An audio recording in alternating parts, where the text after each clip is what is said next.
Sabah everybody and welcome back. The Realme GT2 Pro 5G is finally here, but I've been actually waiting for this device ever since December, since the announcement of the 8 Gen 1. I've been wanting to see what Realme was going to do with it, and we finally have it here.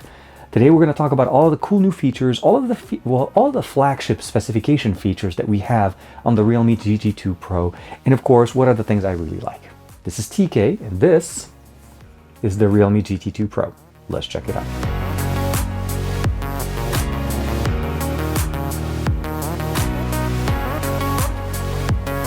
Like and subscribe and make sure you hit that bell icon so that you're always notified to whenever we have new videos on the channel. So this is the package of the Realme GT2 Pro. Now, there are two models that are going to be announced. There's obviously the GT2 and then the GT2 Pro.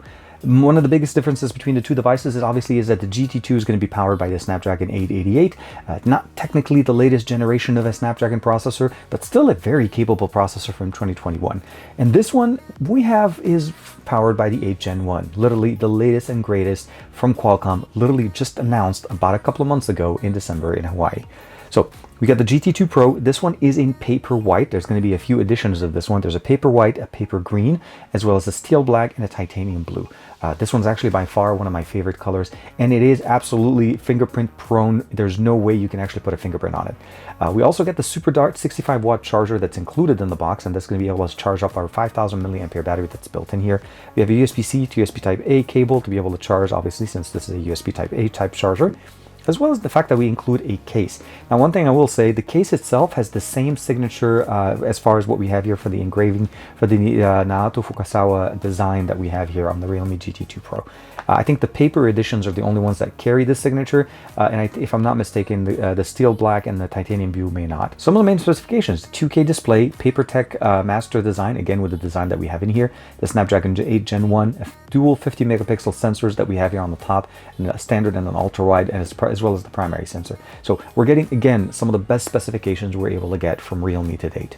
Now, speaking of the specifications that we have in here, as I mentioned to you guys, the Snapdragon 8 Gen 1 is going to be powering this. We have a 6.7 QHD, or basically 2K display, running at 120 Hz with the LTPO2 AMOLED display, running at, again, 120 Hz, and of course up to 1400 nits of brightness. So definitely super bright in the sun, and it's not going to be any issues. I've already installed a couple of my wallpapers. We have obviously Goku, Ultra Instinct, and of course some of the Dragon Balls, just to kind of bring in a little bit of the Dragon Ball edition Realme phone that just came out earlier this year into this phone. So obviously I got to bring in some of that flavor in there. As far as the UI element and what we have here, we have Realme UI 3.0. So let's go ahead and unlock the device. We'll go into settings, and this is going to be powering the entire system. So if we jump in here, we go under About, actually all the way at the bottom. We are running Realme UI 3.0 on top of Android 12. This model that I have has 12 gigs of RAM and 256 gigs of internal storage. There's going to be a couple of configurations available on the market. Again, and the Realme GT2 is also going to have its own unique characteristics.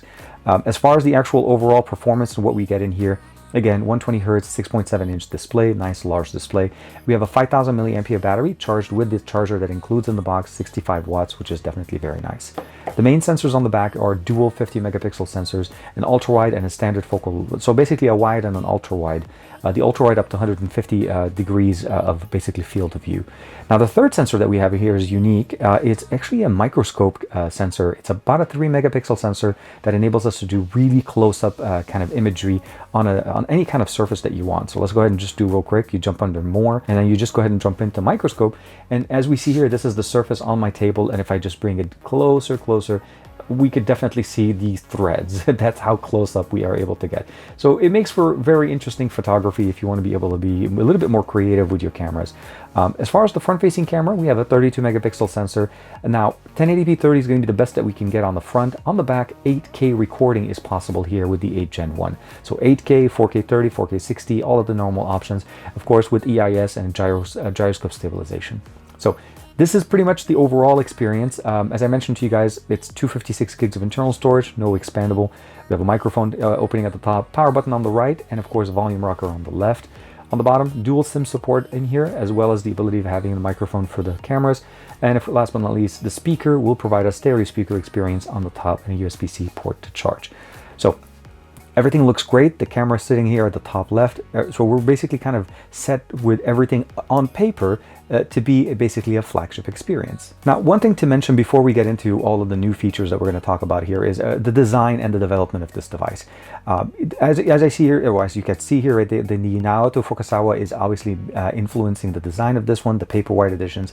But it's also one of the things where the company is actually using less material. So it's a 35 less carbon footprint or emissions when it's creating this device. So they're using bio-based polymers to be able to create the back end on this one, as well as the hardware.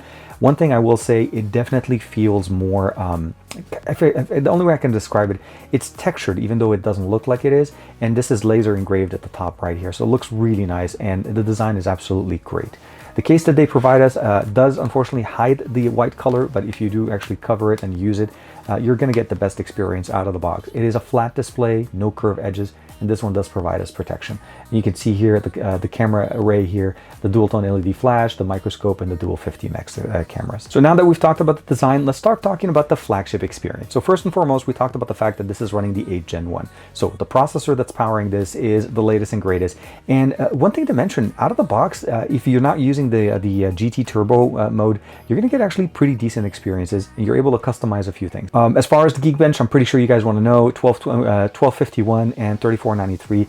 Actually, surprisingly, this is scoring higher than what I got with my S22 Ultra. So this is something that is actually unique here. So overall, definitely not throttle, definitely just basically full potential of the 8 Gen 1 out of the box in the single core or multi-core. And when it comes down to OpenCL 6122, so definitely a pretty decent experience. Now the UI, as I mentioned to you guys, has the Google feed here sitting on the left. We have the Google Assistant integration. I can swipe down from the bottom to launch the Assistant. Google Play service is already loaded up. Again, this is the international model, so it's going to be pretty much set, ready to go. As far as internet speeds, I do want to share with you guys real quick what I was able to get. I did not get 5G connectivity here in the US, but I was able to actually get pretty decent connections.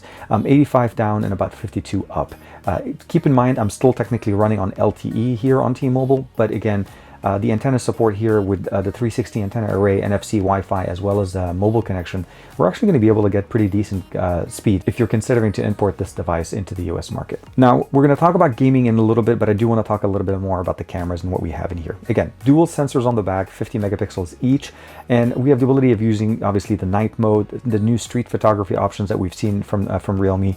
Video recording, as I mentioned, we are able to shoot, well, actually, I'll just do that back here, 8K, 4K, 1080, 720, and at 8K at 30, of course, actually 8K at 24 frames per second, sorry, and of course 4K at 30, 4K at 60, although not on the secondary sensor. 4K 30 on both main sensors in the back, but 4K 60 only on the main sensor that we have in there, and which is pretty much what I like to keep it there. As far as the front-facing experience, again, 1080p or 720p. We don't really have a lot of configuration there. The microscope camera is a mode that you need to jump in under more. We obviously have photography, ultra-wide, AI-supported photography, stabilization as well, portrait, 50 megapixel to be able to use the full power of the sensor on the back. We have expert mode, panorama, movie mode, slow motion. Of course, we have time-lapse, dual view video, of course, front-facing, back-facing, that microscope mode that we talked about, and 150 degrees angle that will create that nice little kind of, I don't know how to explain it, like a small world kind of a view that's built in here. Now, you're able to unfold it to get a little bit bigger view, but if you want to get that small world, this is definitely going to feel and work really nice. And again, it's built into the more section as far as the features.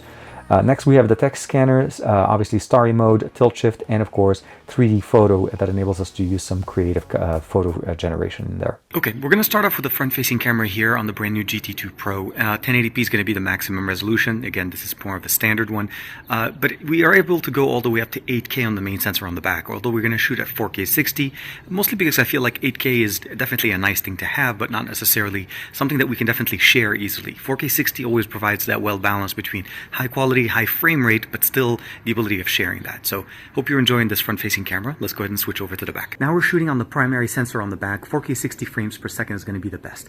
We can shoot 4K 30 frames per second on the ultra-wide, but for 4K 60, it's going to end up being on this sensor. And again, we're able to shoot 8K technically, which is, I'm going to share with you guys obviously a quick sample of 8K footage straight from this backyard. But the benefit here again that we're able to shoot great content from all of the different lenses. 1080p on the front, 4K as well as 8K on the main sensor on the back. really nice and very nice to see the new capabilities that we're able to get here with the 8 Gen 1 on the GT2 Pro. And as far as audio, one thing to keep in mind, we do definitely have Dolby Atmos configuration here. So this is the built-in EQ that we have in here, as well as the ability of actually using in-ear monitoring. If you're trying to record audio and then basically want to listen to it, this is definitely a nice feature for video recording. But overall, we're going to go ahead and play our favorite song, Alex Scrindo, Jumbo by NCS Released. We always love to see these. And I'm going to go ahead and put the volume all the way at 100%, and we're going to be able to play it. Stereo speakers again, firing around the bottom here, and then firing towards us at the top from there. Jack it up.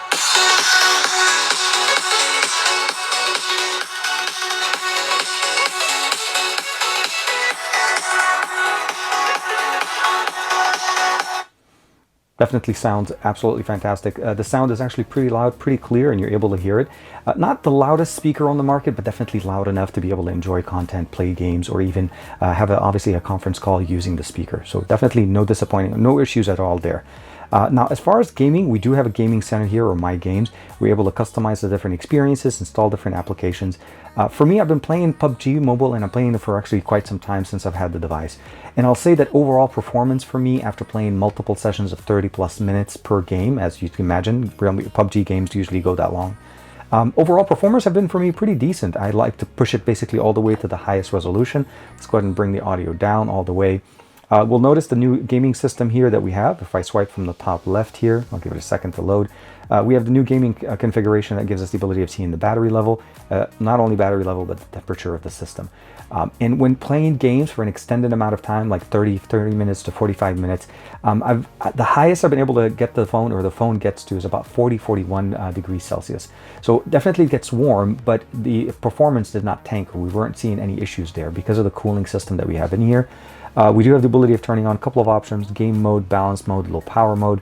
You also have the ability of turning on game focus area, screen recording, which I'll share with you guys a quick sample, game filters, and of course touch optimization to be able to use up to that 1000 Hertz touch responsiveness that we're able to get here.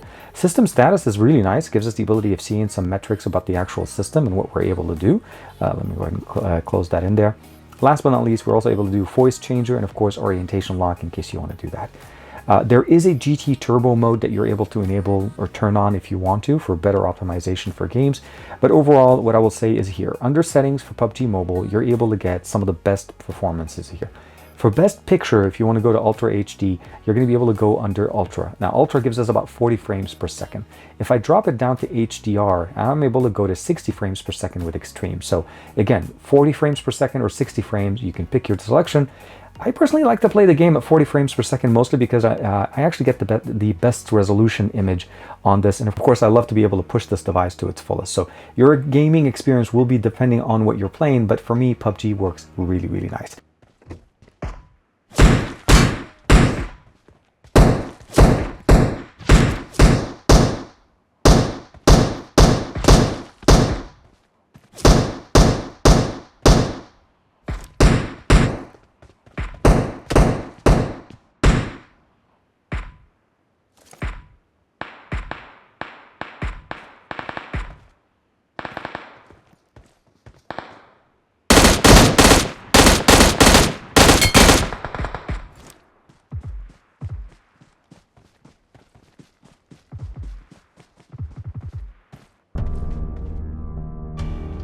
Some of the benefits obviously on this device is not only is it running the latest hardware, the latest software, but it's also featuring a very smooth experience. If you run the battery down, you're able to charge it up really quickly with a 65-watt charger, literally in about 30 minutes or so. And one of the biggest things for me is it has a large battery and of course a lot of functionalities.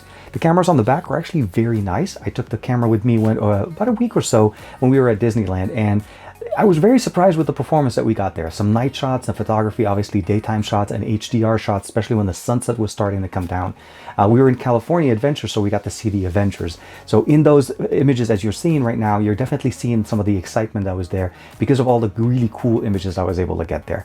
Now, the microscope mode that we have here, we've seen this obviously with some other devices in the past. It's definitely a unique experience. If you want to use it, it's going to create some interesting looks, like, you know, getting a look of a brick and turning that on and obviously going in really close to it. You'll definitely appreciate this unique look, or even trying to, you know, do a really good close-up of the wood on a tree, as I was trying to do that in my backyard. So Cameras on this are obviously not going to disappoint. Performance on this is not going to disappoint. There's really very few things I would probably say that I wish was there. Wireless charging is not here, and this is something that I'm not sure why we don't have it. I don't know if it's the material concern, but the overall performance here with wired is obviously not going to be disappointing. You're not going to really wait too long, but I would have loved wireless charging, as for me, I drive a Tesla, and when I'm driving the car, I like not to actually plug in my phone. I like to just basically put it straight on the wireless charging pad.